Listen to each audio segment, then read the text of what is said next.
Tony Stark terdampar di Sakaar dan jadi hero untuk planet Sakaar. What if Iron Man crash into the Grandmaster? Episode dimana Tony mau menggulingkan Grandmaster yang membuat dia terlibat di sebuah balapan maut seremonial untuk memperebutkan kekuasaan di Sakaar. So di video kali ini kita bakal membahas semua detail dan Easter eggs dari episode keempat What If season kedua ini. Kalau gitu langsung aja bareng gue Rian, let's explore this universe.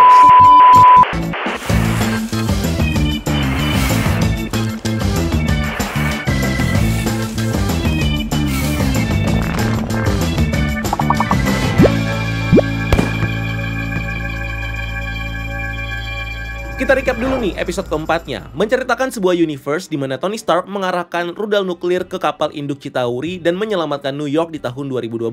Tapi portal wormhole-nya ini menutup sebelum dia bisa kembali ke bumi dan malah menarik Tony ke sudut luar angkasa lain yang membuat dia mendarat di planet Sakaar. Tony terpaksa tinggal buat menemani penguasa Sakaar, The Grandmaster, dan menghadiri perlombaan Grand Prix di Sakaar, sebuah death race di mana banyak pembalap bersaing sampai mati untuk menghibur Grandmaster. Tony ikut campur di tengah perlombaannya untuk menyelamatkan salah satu pembalap, Korg, tapi mereka bertemu Gamora yang dikirim Thanos untuk membunuh Tony sebagai pembalasan karena udah menghentikan invasi Chitauri. Gamora dan Tony lalu ditangkap dan dipenjarakan. Tony kemudian berhasil melarikan diri dan memutuskan untuk menyelamatkan Sakaar dari kepemimpinan Grandmaster. Tony lalu teaming up dengan Korg dan Valkyrie, membuat armor baru dan menantang Grandmaster dalam balapan untuk bersaing memperebutkan gelar penguasa Sakaar. Singkat cerita, Grandmaster menggunakan berbagai metode curang dalam balapnya, tapi Stark akhirnya memenangkan balapannya. Valkyrie membantu dengan menabrakkan mobilnya untuk mencegah mobil Topaz yang menyebabkan melting stick Topaz ini malah kena Grandmaster dan melelehkannya. Valkyrie lalu dinobatkan sebagai penguasa Sakaar oleh rakyatnya dan Tony pergi merayakan kemenangannya bersama Valkyrie dan Korg. In the end, Gamora mencegat dan membawa Tony ke Thanos, tapi setelah diyakinkan Tony, Gamora lalu menggunakan tongkatnya Topaz untuk membunuh Thanos dan melelehkannya. Recapnya udah, kita bahas detail buah cerita dan Easter eggs yang muncul di sini. Yang pertama ada segmen Previously On, yang pertama kali muncul di series ini setelah 4 episode berlalu. Karena episode ini bakal menceritakan salah satu universe di mana dua karakternya udah pernah muncul di season pertama. The Watcher memulai episodenya dengan recap tentang Guardians of the Multiverse dari season pertama. Mereka adalah sekelompok hero dari setiap episode What If season 1 yang bersatu untuk menghentikan Infinity Ultron. Nah, yang diceritakan kali ini adalah originnya Gamora, salah satu anggota Guardians of the Multiverse. Ada flashback singkat waktu Gamora masih kecil dan waktu dia bertarung melawan Infinity Ultron. Tapi sebenarnya kisah Gamora jadi pahlawan dimulai dari sudut pandang orang lain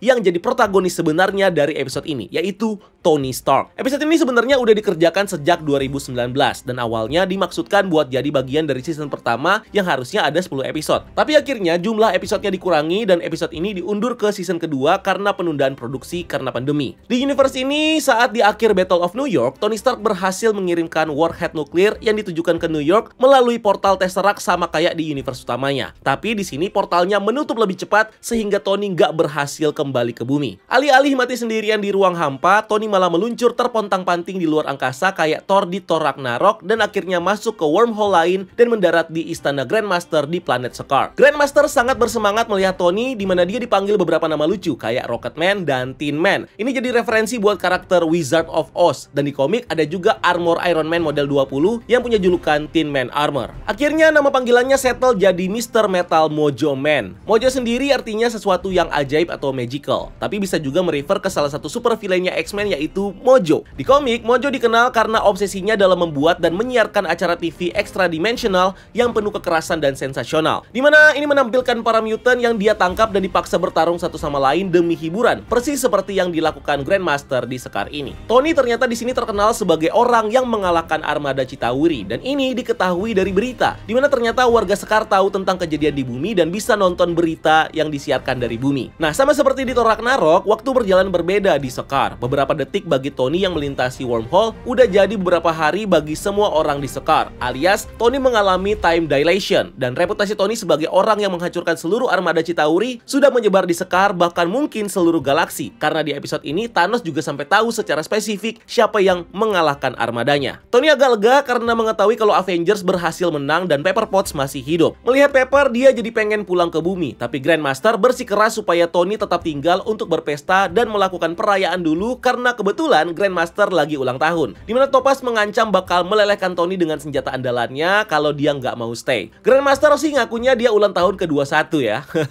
Mungkin ini emang ultahnya yang ke-21, tapi dia nggak bilang 21 apa. 21.000 tahun atau 21 juta tahun kan juga bisa. Nah, buat kalian yang belum tahu, Grandmaster ini di komik adalah salah satu dari Elders of the Universe. Mereka adalah sekelompok makhluk hidup tertua di alam semesta. Mereka adalah yang terakhir yang selamat dari spesiesnya masing-masing. Grandmaster dan saudaranya The Collector adalah dua Elders of the Universe yang udah muncul di MCU. Nah, perayaan yang dimaksud sama Grandmaster adalah dengan menonton balapan di Grand Arenanya Sakaar. Di sini kita melihat banyak karakter yang muncul sebagai gladiator di film Thor Ragnarok. Ada Roscoe, ada Beef, Tasba, dan Korg. Tapi di sini mereka jadi pembalap dengan mobil uniknya masing-masing. Ada mobil raksasa dengan kemampuan double yang bisa menggilingkan mobil di depannya dan menggunakan rongsok hasil gilingannya sebagai peluru untuk ditembak ke mobil di belakangnya. Valkyrie juga jadi salah satu pembalap dengan mobilnya yang punya knalpot berbentuk sirip di kanan dan kiri mobilnya. Ini mirip kayak desain sirip atau sayap di helmnya Thor. Valkyrie unjuk kebolehan dan mendominasi balapannya sampai akhirnya mobilnya terbalik dan dia dilempari kaleng dan cincila yang menggemaskan. Kenapa pakai cincila? Karena tadinya penonton mau melempar pakai makanan busuk, tapi dinilai sayang karena ada wabah kelaparan. Makanya diganti cincila. Gak masuk akal kan? Ya namanya juga Grandmaster dengan keesentrikannya. Gak usah dipertanyakan lagi pokoknya ya. Grandmaster akhirnya mengeluarkan championnya, seekor monster gajah sebagai tantangan buat pembalap yang masih tersisa. Termasuk Korg yang memanggil monsternya sebagai Snuffy. Nah, ini kependekan dari Snuffleupagus, nama dari salah satu karakter Sesame Street berbentuk gajah berbulu coklat. Si Korg juga berusaha buat kabur dengan menjebol bagian bawah mobilnya dan malah lari pakai kakinya. Ini mirip kayak di Flintstone di mana mobil prasejarah di kartun itu pakai kaki nih ngejalaninnya. Tony yang melihat Korg terancam gak bisa tenang buat menonton lagi. Tony memanggil armornya dan turun ke arena untuk menyelamatkan Korg. Di sini yang menarik adalah armor Mark 7-nya Tony ini udah bisa assemble per komponen ke tubuhnya. Padahal teknologi ini harusnya baru dibikin sama Tony di Iron Man 3 dengan armor Mark 42. Tony memanggil Korg dengan sebutan Mount Rushmore yang basically artinya ya bebatuan dengan muka. Mirip kayak Mount Rushmore yang diukir muka-muka presiden di Amerika. Tony mencoba menghentikan monster itu menggunakan repulsornya. Sayangnya, repulsornya ini nggak berfungsi karena armornya nggak bisa assemble secara utuh. Tapi somehow monster itu tetap meledak. Kemudian di-reveal lah sosok yang sebenarnya mengalahkan monster itu, yaitu Gamora, yang memakai armor yang sama yang dia pakai di Avengers Endgame Timeline 2014 dan juga di GOTG 1. Tapi Gamora langsung mencoba membunuh Tony Stark. Alasannya karena Gamora ini masih loyal sama Thanos dan datang ke sini khusus untuk membalaskan dendam ke Tony Stark. Karena dianggap mengacaukan ulang tahunnya Grandmaster, Tony dan Gamora akhirnya dilumpuhkan dengan Obedience Disc, device penyetrum kecil yang digunakan untuk mengontrol para budak dan prisoner di Sakaar. Tony dan Gamora dikurung di sebuah private room bersama dengan Korg juga. Tapi Tony bisa melepas Obedience Disc-nya dengan mengotak-atik aliran listrik di arc reactor-nya. Dia meminta Gamora buat memberitahu siapa dia dan kenapa dia menyerang Tony. Gamora memperkenalkan diri sebagai Daughter of Thanos, yang menurut Tony udah cukup menjelaskan kelakuannya. Dengan gelang canggihnya, Tony membuka mekanisme pintu dan pergi bersama Korg. Tapi mereka menutup pintunya lagi dan mengunci Gamora sebelum dia mengikuti. Korg kemudian mengacaukan rencana Tony dan menyelinap keluar secara diam-diam, di mana Korg langsung menyerang para penjaga. Lagi-lagi menggunakan gerakan banting-banting yang mirip kayak Hulk ngebanting Loki di film Avengers. Ini juga dilakukan Korg di episode 1 waktu ngelawan Yon-Rogg dan Gartan Sal. Si Korg dan Tony lalu berargumen memberikan Gamora cukup waktu untuk menyusul mereka. Gamora mengambil senjata yang sama yang dipakai Thor dan Loki melawan pasukan Grandmaster di Thor Ragnarok. Dia lalu meledakkan pesawat yang akan digunakan Tony buat kabur dan juga meledakkan tembok di belakangnya. Ledakan tadi mendapatkan perhatian Grandmaster yang langsung memerintahkan orang-orang di Sakaar untuk mencari Tony. Sementara itu, Tony masih belum paham kenapa Thanos mau dia mati, yang lalu dijelaskan sama Gamora kalau Chitauri yang dihancurkan Tony adalah pasukan milik Thanos yang dikirim sebagai bagian dari rencananya. Ini bikin Tony terkejut. Di universe utama MCU pun Avengers memang gak ada yang tahu nih kalau si Thanos adalah dalang di balik invasi Chitauri dan Loki di tahun 2012. Sampai akhirnya di Infinity War, Tony dikasih tahu sama Bruce Banner yang memperingatkan soal Thanos di Sanctum Sanctorum. Tony melampiaskan rasa kehilangan dan frustasinya ke Gamora. Tanpa dia ketahui, apa yang dia sebut ini juga terjadi di masa kecilnya Gamora. Sampai Tony akhirnya mendengar pesan Grandmaster kepada orang-orang dan menyadari betapa buruknya kepemimpinan Grandmaster. Tony menanyakan keburukan Grandmaster ke Korg dan nyebutin kalau dia pernah digunakan sebagai pemberat kertas yang dianggap sebagai musuh bebuyutannya si Korg. Lagi-lagi jokes soal gunting batu kertas di season ini yang berhubungan banget nih sama Korg. Tony dan Korg meninggalkan Gamora dan memutuskan untuk menyelamatkan Sakaar dari Grandmaster dan mengancam akan mengincar Thanos selanjutnya, foreshadowing ke ending yang bakal terjadi di episode ini. Mereka berdua lalu lanjut mencari driver untuk membantu rencana mereka. Mereka bertemu dengan Valkyrie di bar dan Tony tertarik sama sifat sembrono dan pecandu adrenalinnya Valkyrie. Selain karena Tony juga udah notice skillnya Valkyrie di balapan pertama tadi, di sini Tony juga menyebutkan soal Demon in a Battle waktu membahas kebiasaan alkoholiknya si Valkyrie. Ini adalah referensi ke judul storyline terkenal Iron Man di mana Tony melawan kecanduan alkoholnya. Di sisi lain, Gamora ditangkap dan dilumpuhkan lagi sama Topaz, tapi nggak lama dengan mudahnya akhirnya dia bebas dari penjara setelah melelehkan pasukan Grandmaster dan menyebutkan kalau baunya ini mirip Yarrow Root, which is ini adalah nama buah-buahan luar angkasa yang jadi incerannya Nebula di GOTG 2, tapi ternyata belum mateng. Tony kemudian membuat sendiri armor Iron Man yang dimodifikasi dengan teknologi dan material dari Sakaar. Momennya mirip kayak waktu Tony Stark ini membangun armor pertamanya di Iron Man 1.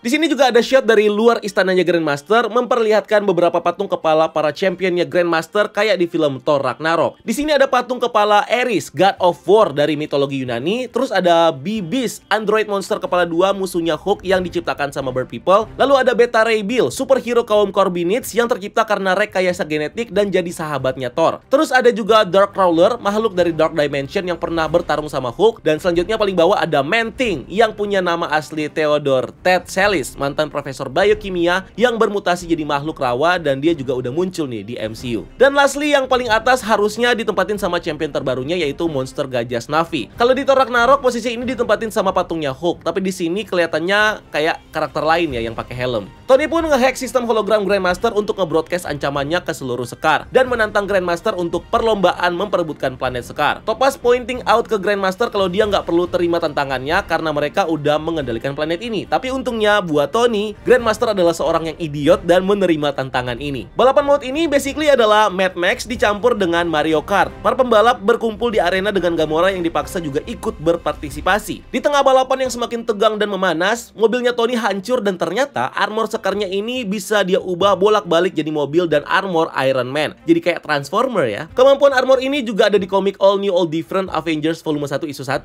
Tepatnya dari armor Iron Man model 42, di mana model ini bisa ditransform jadi mobil terbang buat Tony. Dan model robotnya ini pun mengambil desain dari Hulkbuster di MCU. Model mobilnya Tony di sini juga berbentuk berdasarkan mobil F1. Kita tahu kalau ini adalah balapan kesukaannya Tony dan Tony juga pernah balapan F1 di Monaco di film Iron Man 2. Tony akhirnya memberikan Gamora ceramah no jutsu, di mana dia mempertanyakan motivasi Gamora mengikuti perintah ayahnya. Gamora nggak punya identitas sendiri kecuali sebagai daughter of Thanos dan nggak punya tujuan lain selain apa yang diminta sama Thanos. Tony mencoba meyakinkan Gamora untuk memilih jalan yang lebih baik untuk dirinya sendiri. Gamora yang termotivasi akhirnya membantu Tony keluar dari dua monster gajah yang lain yang menghalanginya dan akhirnya dia ngasih tahu Tony nama aslinya. Tapi ini bukan berarti mereka langsung temenan. Puncak perlombaan terjadi antara Tony versus Grandmaster yang dimenangkan secara tipis sama Tony yang ngeblast dengan energi arc reactor-nya di akhir-akhir. Grandmaster menanyakan karena dialah yang menentukan pemenangnya maka dia memilih dirinya sendiri. Tapi karena Grandmaster nggak sengaja bersentuhan dengan melting stick-nya Topaz, dia akhirnya meleleh dan nggak bisa ngapa-ngapain dan para penonton akhirnya menobatkan Valkyrie sebagai raja mereka. Valkyrie juga melanjutkan jalan slow-mo mirip kayak yang dia lakukan di Asgard waktu pesawatnya jatuh di Bifrost dan backgroundnya ini sama-sama kendaraannya yang crash. Valkyrie mau nggak mau terpilih jadi raja. Ini sama kayak di universe utama di mana dia juga jadi raja baru buat New Asgard setelah Thor nggak mau mengambil gelarnya dan lebih memilih buat berpetualang mencari kedamaian sama Guardians. Tony menolak tawaran untuk stay dan membantu Valkyrie dan dia memilih untuk pulang ke Pepper. Tapi perjalanan pulangnya diinterupsi sama Gamora yang menyelinap di belakangnya. Dia lalu membawa Tony menemui Thanos yang masih duduk di kursi melayangnya kayak yang kita lihat di mid credit scene Avengers dan film GOTG 1. Tapi twistnya terjadi di mana Gamora ternyata bekerja sama untuk mengalahkan si Mad Titan dengan menggunakan melting stick-nya Topaz. So disinilah awal mula hubungan partnership Tony dan Gamora yang kita lihat di season pertama. Dia dipilih sama The Watcher dan disebut sebagai Destroyers of Thanos. Kita juga tahu kalau Gamora dan Tony udah menghancurkan Infinity Stones di universe-nya dengan device yang disebut dengan Infinity Crusher. Jadi bisa diasumsikan setelah mereka mengalahkan Thanos, misi selanjutnya adalah menghilangkan segala cara untuk memakai kekuatan Infinity Stones dan menghancurkan batu-batunya sendiri. Atau justru jalannya lebih panjang dari itu, di mana Thanos mungkin aja nih nggak meleleh. Dia diserang di bagian dada armornya, mirip kayak Thor yang menyerang bagian dada armornya si Thanos. Dan bisa aja si Thanos bilang, "You should have gone for the head." Dan pertarungan sengit pun terjadi dan berlanjut, tetapi tetap kalah juga nih si Thanos ujung-ujungnya. Ini jadi kedua kalinya Tony Stark bonding sama Daughter of Thanos juga nih. Sebelumnya dia juga udah pernah bonding sama Nebula di Avengers Endgame. Mungkin mereka ini bisa klop karena sama-sama punya daddy issue kali ya. Dan di episode ini kita akhirnya dapat mid credit scene pertama, menunjukkan kalau Grandmaster ternyata masih hidup walau seluruh badannya ini udah meleleh. Nah, gimana bisa nih? Apa artinya semua orang yang udah kena melting stick masih bisa hidup termasuk Thanos? Belum tentu juga, karena ini mungkin ada hubungannya sama status statusnya Grandmaster sebagai salah satu Elders of Universe, di mana fisiologi dan cara kerja tubuhnya ini berbeda, dan kekuatan Grandmaster jauh lebih sakti dari yang kita kira. Episode yang fun, gue gak sabar lagi untuk episode berikutnya, dan itu dia yang bisa kita breakdown dari episode keempat series What If season kedua. Karena ini menarik, kita bakal bahas per episodenya ya guys ya, jadi make sure kalian gak ketinggalan. Dan kalau ada hal-hal yang gue lewatin atau ada teori, kalian bisa komen nih di bawah nih. Dan thank you udah nonton video ini. Jangan lupa untuk cari kita di sosial media lainnya, di Instagram dan di TikTok. Dan jangan lupa lakukan satu kebaikan hari ini. See you on the next video. Gue Rian, until next time, keep exploring the multiverse.